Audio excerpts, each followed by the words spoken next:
for real ones. But her mother never seemed to worry over Harriet, even though she was the eldest, unmarried at the age of 21. If either daughter were in danger of spinsterhood, it was Harriet. And so Grace's own marriage wasn't her primary concern. Eventually she would give it greater thought, but she was the younger daughter. As a benefit to her constant reading of romantic stories and the observations she had made of her own parents, she had learned what made two people well suited to one another. She enjoyed making matches in her mind of the residents of Brighton. Yet another of her pastimes that was frowned upon. She had the perfect match in mind for her sister. If only Harriet would listen. Grace exercised her self-discipline once again, setting her book far away in the grass.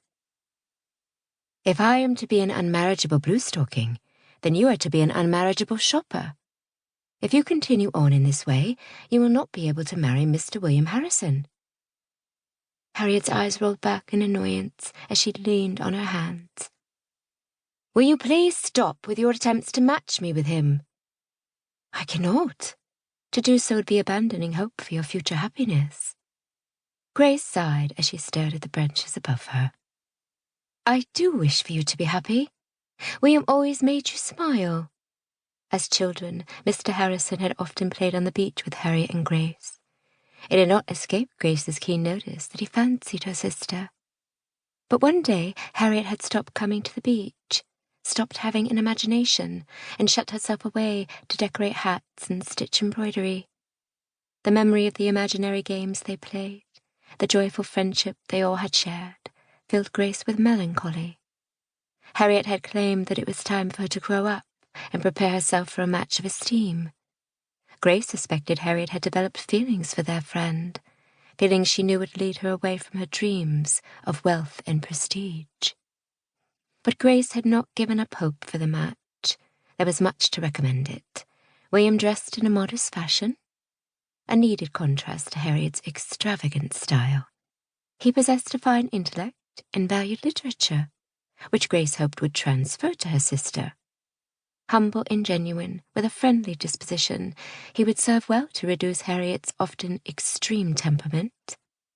His only fault was that he was not in possession of a large fortune, a needed quality in Harriet's husband if she did not overcome her addiction to purchasing new accessories.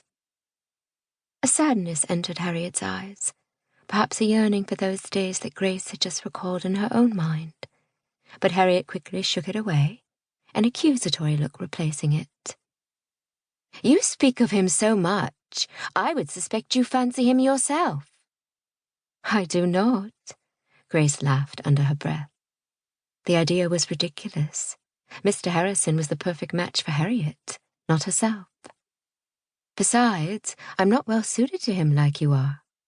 I'm not well suited to him. You know how I have always dreamed of managing a large estate and obtaining a title. And to be called Harriet Harrison? She grimaced, smoothing her palm over the grass. Grace laughed. What's in a name? That which we call a rose by any other name would smell as sweet. Harriet frowned. Who said that? Shakespeare. Grace tried to hide her dismay, but couldn't. How could her sister not recognize such famous words? Grace could argue that even Romeo Montague and Juliet Capulet were less compatible than her sister and Mr. Harrison. Harriet's scowl deepened. In any case, I disagree that Mr. Harrison and I are well suited to one another. I have known him since I was a small child, and I have never sensed that he holds any attachment to me. And how would he be able to provide me with the pin money that my happiness so depends on? He's not wealthy. Her voice carried a hint of teasing, but Grace sensed truth behind her words. His attachment to you is clear. I would venture to call you blind to have missed it. Grace widened her eyes to emphasize her words.